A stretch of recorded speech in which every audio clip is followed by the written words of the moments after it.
The whole town of Dry Fork turned out to watch the Chinese bride step off the noon train, and the whole town, near enough, spat on the ground when she did. It was a cold, bright morning in the fall of 1874, in a railroad town on the high plains of Wyoming Territory, the kind of town the rails had thrown up in a hurry and given no manners to. Word had gone around for a week that Amos Pettit, who kept the dry goods store, had sent away east and paid good money for a wife shipped clear from Canton by way of San Francisco. A picture bride, they called it. The town had chewed on the notion for 7 days and decided, the way towns decide such things all together and without a vote, that it did not care for it. So they came to the platform to see. And when the train sighed to a stop and a small young woman came down the iron steps in a plain gray traveling dress, with her whole life in one wicker case and her black hair pinned neat under a road-dusted bonnet, the crowd made a sound. Not words at first, a low, ugly murmur, and then somebody laughed, and then a man near the front turned his head and spat in the dirt at her feet, deliberate, so she would see it. Her name was Mei Lin. She was 19 years old.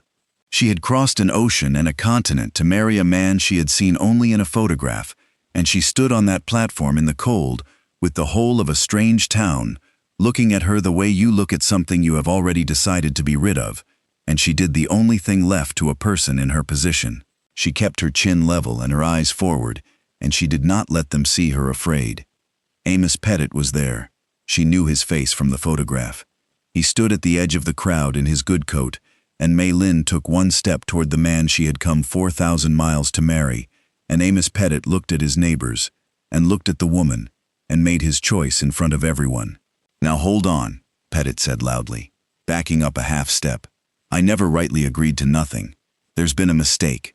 A man can't be held to a bargain made by letter with folks he never met. I'll not be marrying any Oriental, not with the whole town watching. She can go on back where she came from." The crowd liked that. The crowd made a warmer sound, and Mei Lin stood alone in the cold on the platform, 4,000 miles from anything, publicly bought and publicly refused in the same hour, with nowhere on God's earth to go, and not one face in that whole crowd turned toward her in kindness. Except one. At the back of the crowd, a tall cowboy who had come to town for nails and coffee had stopped dead by the freight office. He watched Amos Pettit shame a stranger to please a mob. He watched the girl take it standing up, and then, slow and deliberate, in a silence that started to spread out from him through the crowd, he took off his hat. He took off his hat, which does not sound like much, until you understand what it meant in that yard on that morning. Every other man on that platform had his hat on his head and his lip curled. When the cowboy at the back bared his head, the way a man bares his head for a lady or a funeral or a church, he was saying something without a word, and everyone there heard it. He was saying, "This is a person," and in a crowd that had just agreed together that she was not, that small, bareheaded courtesy landed like a slap. His name was Levi Cade. He was 34, a lean, weathered man who ran a modest cow outfit north of town and came in for supplies twice a month and trouble never. He was not a preacher or a crusader. He was a quiet man who kept to himself and had buried a mother he loved who had come over from Ireland in a coffin ship and been called names on the docks of Boston that Levi had heard about at her knee his whole childhood. He knew a mob when he saw one. He had been taught, by a woman he had loved, exactly what it feels like to be the one the crowd has decided about. He walked up through the parting crowd, hat in hand, and the murmur died as he came, because there was something in the way Levi Cade walked that made men reckon their odds. He stopped in front of Mei Lin, and he was close enough now to see that she was shaking, not from fear, she would not give them that, but from the cold, because it was near freezing, and she wore only a thin traveling dress, and her people had told her America would be warm. Levi Cade did the second thing then, the thing the whole town would still be arguing about years later. He took off his coat, his good sheepskin coat, and he held it out to her. "Ma'am," he said, and his voice carried in the silence, "You're cold. Take the coat. It's clean, and it's warm, and it's freely given, and you don't owe me a thing for it." Mei Lin looked at the coat, and at the man, searching his face the way you search for the catch, because a kindness in a hostile place is usually the first line of a bill. She found no catch. She found a plain, tired, angry courtesy, and she took the coat and put it on, and it swallowed her small frame whole, and smelled of horse and wood smoke and, faintly, of decency. "Thank you," she said, in careful English learned on a long ship. "I will return it." "Keep it," said Levi Cade. Then he turned around and faced the town. I have heard 3 different versions of what Levi Cade said to the crowd at Dry Fork that morning, and they mostly agree, so I will give you the plain of it. He put his hat back on, now that the point was made, and he looked out over the faces of men he traded with and drank with and had known for years, and he said, "You ought to be ashamed, every last one of you. A girl comes off a train alone in a strange country, and a whole town of grown men and their wives can find nothing better in themselves than to spit at her feet and laugh." He let that sit. Amos Pettit sent for her. Amos Pettit paid for her passage and gave his word by letter, and now Amos hasn't the sand to keep it because he's scared of what you all think. Fine, then the shame is his, but the spitting, the laughing, that's yours, and you'll carry it, because that girl will remember every face in this yard for the rest of her life. And so, by God, will I. Somebody in the crowd called out that Levi Cade was a fool who could keep his China bride and welcome, and a few laughed, but the laugh had gone thin, because a mob is a brave thing only so long as it is all one way, and Levi Cade had just cut a seam down the middle of it. There were people in that crowd, there always are, who had felt sick at the spitting, and lacked the courage to say so, and now one man had said it for them, and they were quietly, shamefully grateful. Levi turned back to Mei Lin. "I can't fix what these people are," he said. "Lower now, just for her. But I can get you out of this cold and off this platform, and I can see you're fed and safe while we sort out what's to be done. My sister keeps house for me out at the ranch. It's proper. You'll have your own room and her for company, and nobody touches you. After that, if you want to go back east, I'll pay your fare myself, and think it money well spent. But you're not standing on this platform one more minute for these people to gawk at. Will you come?" Mei Lin looked at the town that had spat at her, and at the man who had given her his coat, and she made the second hardest choice of her life, which was to trust one more stranger, because the alternative was the cold and the crowd, and the long way to nowhere. "I will come," she said. It came out over the next days, the whole shabby truth of what Amos Pettit had done, and it was worse than mere cowardice. Pettit had not sent for a wife out of loneliness. He had sent for cheap, permanent labor, and called it a wife because a wife cannot quit and cannot be paid. He had written letters full of tender promises to a marriage broker in San Francisco, and he had paid Mei Lin's passage, and his plan had been to marry her quietly and set her to work in the back of his store and his house for the rest of her life, fed and housed and never wage paid, a servant with a wedding ring for a chain. That was the bargain in his head. What he had not counted on was the town turning out to watch. When Pettit saw the size of the crowd and the temper of it, his nerve failed, because a man like Pettit cares for exactly one thing, which is what the crowd thinks of him, and he decided in that instant that a free servant was not worth being the man who married the Chinese girl in front of everyone.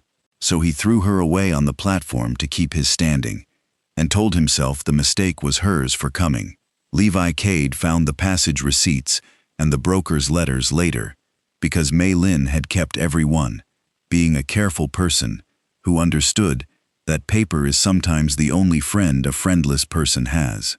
He read Pettit's tender lying promises, and he read the true sum Pettit had paid, and his jaw set in a way his sister had learned to be wary of. "He meant to work you like a mule and call it marriage," Levi said. "And when it got hard, he dropped you in the dirt. That's the man." He folded the letters. "Mei Lin, I want you to hear something, because you have had a poor week of learning what this country is. There is a man named Frederick Douglass, a great man, born a slave and made himself free.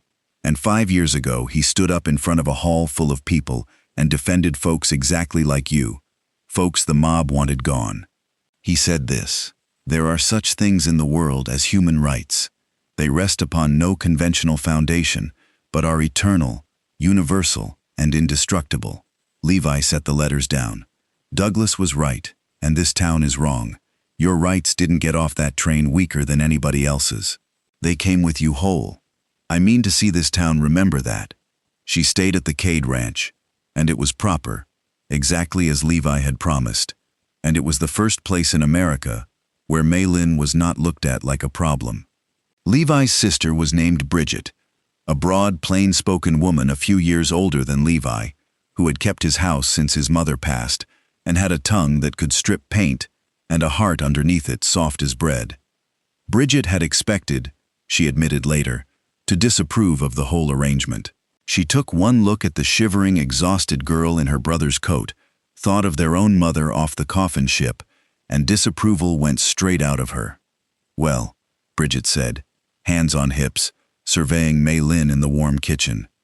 You're skin and bones and half froze, and you've had a week that would break a soldier, and you're still standing straight as a fence post. I like you already. Sit down. I've got stew and I don't take no for an answer, so don't waste your breath being polite about it. Mei Lin, who had braced for one more cold shoulder, sat down at the warm table, and for the first time since Canton, felt something in her chest come loose. She ate. She slept 12 hours in a real bed, and in the days after she did the thing that careful, proud people do when they are given shelter, which is to make herself useful past all asking. She mended everything in the house that had a tear in it, in stitches so small and fine that Bridget held a shirt to the window and marveled. She cooked a dish of her own country one night, cautious, watching their faces, and Levi ate 3 helpings and asked what it was called and tried to say the word, and made Mei Lin laugh out loud for the first time, a startled, bright sound that surprised them all, herself most of all. Levi noticed the laugh. He would tell his sister later that it was the laugh that did it, that a woman who could still laugh like that after the week she had was a woman with something unbreakable in her, and he had spent his whole life quietly admiring unbreakable things. There was a small thing that happened at the end of that first week that Levi never forgot. A hand on the ranch, a young fellow named Tobias, took a bad gash across his forearm from a snapped fence wire, deep and dirty, the kind that goes to blood poisoning and takes an arm if it turns. Bridget reached for the whiskey and the hot iron, the only frontier medicine most folks knew. Mei Lin stepped in quiet and asked, in her careful English, to be allowed to try first. She cleaned the wound with a wash she boiled from dried yarrow and something out of her wicker case, and she packed it and bound it in those tiny, precise stitches, and she sat with the boy through the night, watching for the red streaks that never came. In 4 days, Tobias had full use of the arm. The hands, who had been wary of the Chinese girl the way men are wary of what they don't know, stopped being wary. You cannot keep spitting, even in your heart, at the woman who saved your friend's arm. Levi watched the whole outfit turn toward her without a word being ordered, and he thought, that is a thing no coat of mine could buy. Dry Fork did not let it lie, because towns that have chosen cruelty rarely do. Choosing it once means defending it after. When it got about that the China girl was living out at the Cade place, and that Levi Cade was squiring her into town for supplies with his hat off and his eye hard, the town's meanness found a new shape. It stopped being spitting and started being a slow squeeze. The mercantile that Amos Pettit ran would not sell to her, would not take her coin, which was legal enough in that time and place, and mean as a snake. When Levi bought her goods himself, Pettit tried to refuse him too, until Levi named, out loud, in the crowded store, the exact sum Pettit had paid to import a wife he then threw in the dirt. And Pettit went the color of ash and sold him the flour. There were worse things than a closed store. Somebody left a dead rattlesnake on the Cade porch rail. Somebody scrawled filth on the side of Levi's wagon while it stood outside the feedlot. A knot of men made a point, one Saturday, of following Mei Lin and Bridget down the boardwalk close and ugly, saying things, until Levi came out of the smithy, and the men found they had business elsewhere. Through all of it, Mei Lin did not weep and did not run, and did not ask Levi to take her east on the fare he had promised. Bridget asked her once why she stayed, when going would be so much easier. In Canton, Mei Lin said slowly, choosing the English with care, my family was poor, very poor. I came here so my little brothers could eat. because the money for a bride goes home. If I go back with nothing, I have crossed the world for nothing, and they still do not eat. And she looked out the window toward the north pasture, where Levi was breaking a young horse in the cold sun. And your brother took off his hat. In the whole of this country, one man took off his hat to me. I am not so rich in kindness that I can afford to walk away from the only man who has shown me any. The reckoning began, as these things often do, with a fire that was meant to be a warning, and became instead the thing that broke the town's cruelty open. It was late October. Someone rode out in the night and put a torch to the Cade hay barn, the one full of the winter feed that stood between Levi's cattle and starvation, and they left a board nailed to the gate with a crude word on it, and the plain message underneath: send her back, or worse. Levi and the hands fought the fire until dawn, and saved half the hay and the horses and the barn's frame, black and smoking but standing. And in the gray morning, filthy and burned and exhausted, Levi Cade stood looking at the ruin of a third of his winter, and Mei Lin came and stood beside him, and she was not shaking now, and she was not afraid. She was angry, clean through. "This is my doing," she said. "They burn your barn because of me.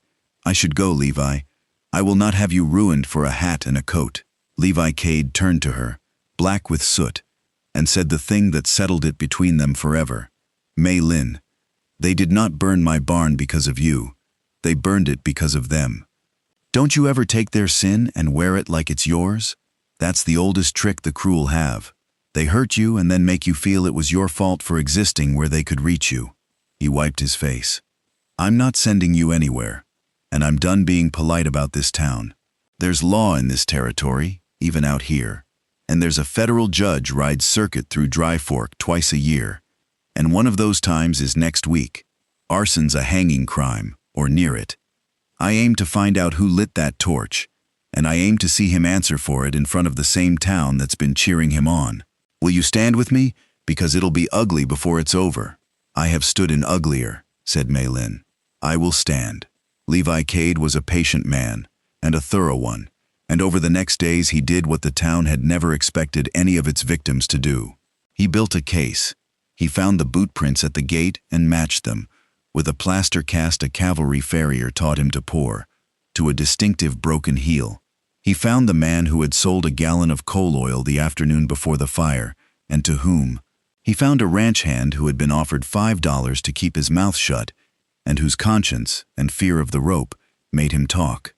And the trail ran, as trails in small mean towns so often do, back to a knot of men who took their cue from the most respectable coward in Dry Fork, Amos Pettit, who had wanted the girl gone so his shame could ride out of town with her. When the circuit judge came through, a hard old man named Halloran, with no patience for frontier mobs, Levi laid it all before him, plain and documented, with Mei Lin's kept letters and receipts, proving Pettit's broken bargain into the bargain.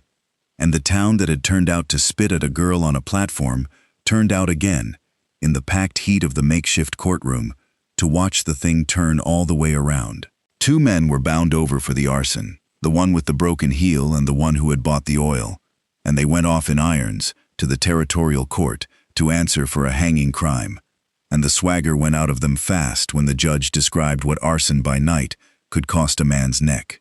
Amos Pettit was not charged with the fire, for he had not lit it, but Judge Halloran, who had read the letters, looked down at Pettit over his spectacles and said, "For the whole town to hear, you imported a human being under promise of marriage, defrauded her of the wage her labor was worth, and abandoned her to a mob to save your own reputation. There is no statute I can hang that on, more's the pity. But I can say this from the bench, and I will. You are the smallest man in this room, Mr. Pettit, and every soul here now knows it. Sit down." The town heard it, and a town, once it has watched its most respectable man named Small from the bench, cannot go back to pretending he was ever the measure of anything. Levi Cade married Mei Lin that winter, and this time the town did not spit. This time a good part of it came, hats in hand, having learned the hard public way what it costs to be on the wrong side of a decent man and an unbreakable woman. He asked her the right way, of course, because Levi did everything the right way. They were on the porch of the rebuilt barn. the new timber pale against the old. "Mei Lin," he said, "I gave you my coat on that platform because you were cold, and it was the only thing I had to give. I've spent every day since finding out I've got a great deal more I'd like to give you, if you'll have it. I'm not asking because you're stranded, and I'm not asking to save you. You've done most of your own saving, and done it better than I could. I'm asking because a house with your laugh in it is the only house I ever want to live in again. Marry me. Not to be my servant, not to pay a debt, not for any reason but that I love you, and I aim to spend my life proving this country has better in it than a platform full of small men." Mei Lin took his hand. "In Canton," she said, "a girl does not choose her husband. She is chosen, or sold, or sent. I was sent 4,000 miles to a man who threw me in the dirt, and here, at the end of the world, I have been given the one thing my whole life never offered me, which is a choice. So hear me choose, Levi Cade. I choose you. I would have chosen you the moment you took off your hat, if I had been allowed to hope for such a thing." "Yes," Bridget cried, and pretended she had something in her eye. The circuit preacher married them. And Amos Pettit, who still kept his store because meanness is not a hanging crime, watched from across the street through his window as half the town he had counted on filed into a wedding for the girl he had thrown away, and he understood, too late and forever, that he had traded the best thing that ever came to Dry Fork for the approval of a mob that no longer even respected him. I will tell you how it went for them, because you have stayed the whole way and should have the end. Mei Lin Cade lived in that country the rest of her long life, and the town that spat at her came, within a few short years, to be unable to do without her. It started small, the way these turns do. She was the finest needlewoman in 3 counties, and the same wives who had drawn their skirts aside on the boardwalk found themselves, quietly, bringing her their daughters' wedding dresses to sew, because pride is one thing, and a perfect seam is another. She learned doctoring herbs her grandmother had taught her, and gave them freely, and more than one Dry Fork child came through a bad fever on Mei Lin Cade's teas, and their mothers did not forget it. She sent money home to Canton every season, and her little brothers ate and grew, and one of them came over years later and made good, and that is a whole other story. By the time she was an old woman, there was no more respected person in Dry Fork than Mei Lin Cade, and the young people of the town, who had grown up on the story, could hardly believe their own parents and grandparents had once stood on a platform and spat at her. When they asked her about it, she never hid it and never sweetened it. "They spat at me," she would say, plain as weather. "Every one of them but 2. A man took off his hat, and then he took off his coat, and I married that man, and I outlived most of the ones who spat, and I sewed the wedding dresses of their granddaughters. So you tell me who won." Levi Cade, she buried an old man, under the cottonwoods by the barn he rebuilt, and she kept his sheepskin coat to the end of her days, worn to nothing, hanging on a peg by the door, where she could put a hand on it going out into the cold. It was the first kind thing America ever gave her, and she never once let anyone throw it away. Here is what stays with me about the 2 of them. A whole town made up its mind about a girl before she ever set a foot on the ground, and it took exactly one man refusing to go along to prove the town wrong, and it took the girl's own long, unbreakable dignity to make the proof stick. Cruelty is loud, and it comes in crowds. Decency is usually one quiet man with his hat in his hand. But decency, it turns out, has a longer memory and a finer seam, and in the end, it is decency that gets to write how the story is told. If this one moved you, stay a while by the fire. There are more of them coming, more people the crowd decided about too soon and lived to be ashamed of, and every last one of them is worth the time it takes to tell.